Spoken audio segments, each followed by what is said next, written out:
Yeay, ketemu lagi.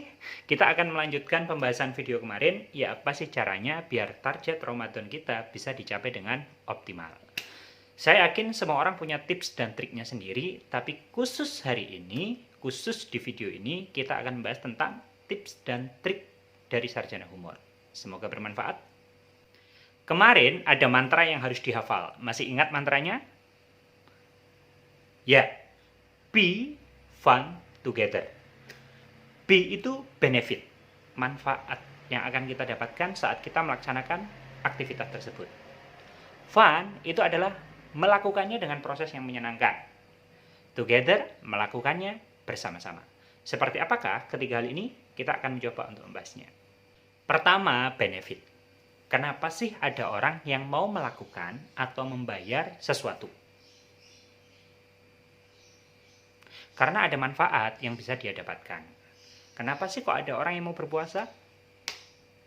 Mungkin selain karena kewajiban, tubuhnya juga bisa lebih sehat.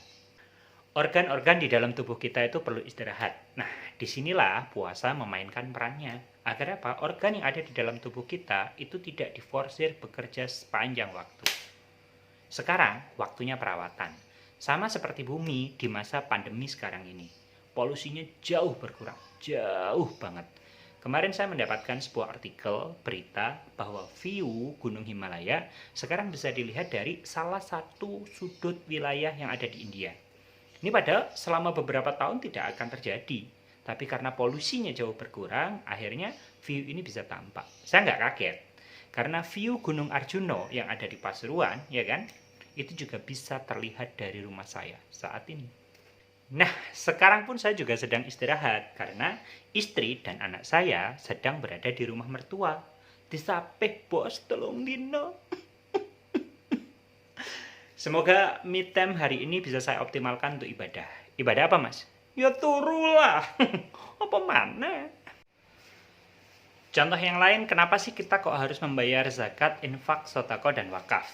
Mungkin karena ingin membantu orang lain, atau ingin mengharapkan yang lain, seperti bahwa Allah akan membalas dengan yang lebih banyak. Kalau dihitung sih, dibalas cuma beberapa kali lipat. Tapi kalau tidak dihitung, di los kewae, balasannya tidak terhingga. Dan balasan ini datangnya dari arah dan waktu yang tidak disangka-sangka. Kapan itu? Tete Sabita naik tingkat ke Al-Quran, dan kakak Farisa lulus Iqra 1. Dan untuk mengutarakan rasa syukurnya, istri saya mengirim nasi kotak ke beberapa orang. Kemarin sebelum maghrib ada kiriman kolak sama jeruk nipis yang bisa saya nikmati untuk berbuka dan sahur. Saya tidak tahu ya, apakah ini balasan yang telah diberikan oleh Allah SWT karena beberapa hari yang lalu istri saya mengirimkan nasi kotak kepada beberapa orang. Keren kan? Aku jadi bertanya-tanya, hari ini dapat kiriman apa ya? Bagi netizen yang terhormat yang mau mengirimkan sesuatu ke saya, Japri, insya Allah akan saya kirim alamatnya. Saya doakan semoga dibalas Allah dengan yang lebih baik. Intinya ada manfaat. Jika ingin Anda mendapatkan tambahan energi untuk mencapai target Ramadan yang ada di bulan ini, maka cari tahu manfaat target tersebut. Apa manfaat terbaik yang Anda dapatkan jika target tersebut optimal tercapai? Dan apa kerugian terburuk yang akan Anda dapatkan kalau target tersebut tidak tercapai? Oke, aku sudah tahu manfaat tentang ibadah yang harusnya dilakukan di bulan Ramadan. Tapi mengetahui manfaat itu kok kayaknya nggak membawa perbedaan. Kayak nggak ada efeknya gitu. Target sih ada, tapi saat target tersebut loss, ya biasa wae. Malah berpikir sesuk wae dikejar. Terus apakah besok juga bisa terkejar? Ya enggak juga. Malah sekarang antara jarak kondisi terkini dengan tujuan yang harusnya dicapai, itu selisihnya semakin jauh. Ini yang membuat diri ini akhirnya berpikir, wis sebisanya aja lah, yang penting ngibadah. Jadi gini ya, banyak orang itu paham bahwa bulan Ramadan itu adalah bulan yang penuh ampunan. Kalau sampai dengan berlalunya Ramadan ini kita tidak mendapatkan ampunan dari Allah SWT, kita itu rugi banget.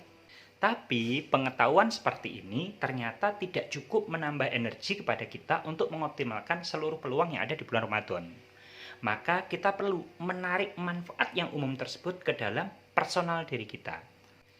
Contoh nih, terkait target interaksi kita dengan Al-Quran. Ada tadarus, ada tilawah, ada tahfidz, ada membaca, ada memaknai, sama menghafal.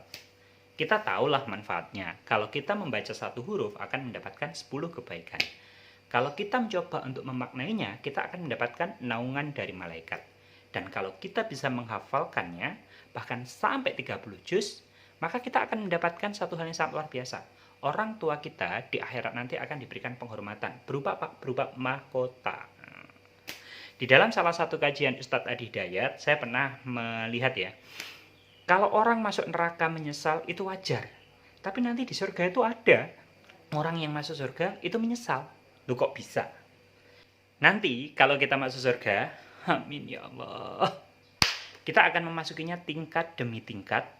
Dan saat proses berjalan tersebut kita membaca Al-Quran. Di mana kita berhenti? Kita berhenti di ayat terakhir yang kita hafal. Jadi saya nggak bisa bayangin ya, saya hafal juz 30 dan Anda hafal 3 juz. Tapi bukan yang itu, bukan yang 3 juz minus 2 surat, minus Al-Baqarah sama Al-Imran. Bukan, tapi ini murni hafal 3 juz. Anda berada di surga yang levelnya lebih tinggi daripada saya, dan Anda melihat ke bawah, dada-dada sama saya. Karena apa? Hafalan saya jumlahnya lebih sedikit, gitu loh. Menyesalnya itu karena apa? Ya ampun, ngerti yang ngono, biyen aku hafalan luwih akeh. Ngkon. Dan ternyata benar, mengetahui manfaat seperti tadi tidak cukup menambah energi untuk kita menghafal Al-Quran. Terbukti pada diri saya. Ya. Tetapi saya kasih tahu ya, saat ada perintah untuk melaksanakan ibadah di rumah, khususnya adalah ibadah di bulan Ramadan, dan salah satu ibadah malam di bulan Ramadan itu adalah sholat taraweh, dan kalau kita mengambil taraweh itu 11 rakaat saja, peluang untuk membaca surat pendek per malam itu adalah 9 surat. 9 surat. Kali 30 jajal no.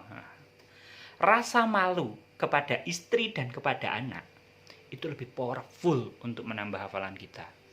Kuwi nek cek duwe isin. Nek coba bayangno bojone sampean ngomong ngene. Hil, surat iki meneh. Alasan personal inilah yang akan membuat tambahan energi kita melaksanakan target untuk segera diselesaikan. Jadi niatnya tidak ikhlas dong, karena hanya tidak ingin malu di hadapan istri dan anak-anak. Ya, gini loh, niat itu bisa berlapis. Ikhlas insya Allah bisa bareng sama rasa malu. Apakah kalau kita menikah dengan hasrat ingin menjauhkan diri kita dari zina, aktivitas kita dalam menjalani proses pernikahan tidak diartikan untuk mengenapkan separuh agama? Tidak kan? Jadi ikhlas itu tetap menjadi niatan utama, tapi aktivitas baik itu perlu stimulus. Biar apa? Biar ada tambahan energi untuk segera melaksanakan aktivitas baik tersebut. Nah, insya Allah jika ini bisa dilakukan, dampaknya ada. Perubahan akan muncul. Kalau nggak percaya, coba Anda hadirkan manfaat personal pada seluruh target-target Ramadan yang telah Anda bikin. Oke, poin pertama terkait mengenai masalah benefit dan manfaat sudah kita jelaskan ya. Sekarang kita langsung masuk ke poin selanjutnya, yaitu fun. Bagaimanakah kita bisa menciptakan proses yang menyenangkan untuk mencapai target. Tapi saya harus ke belakang. Insya Allah lain waktu akan kita bahas. Oke? See you.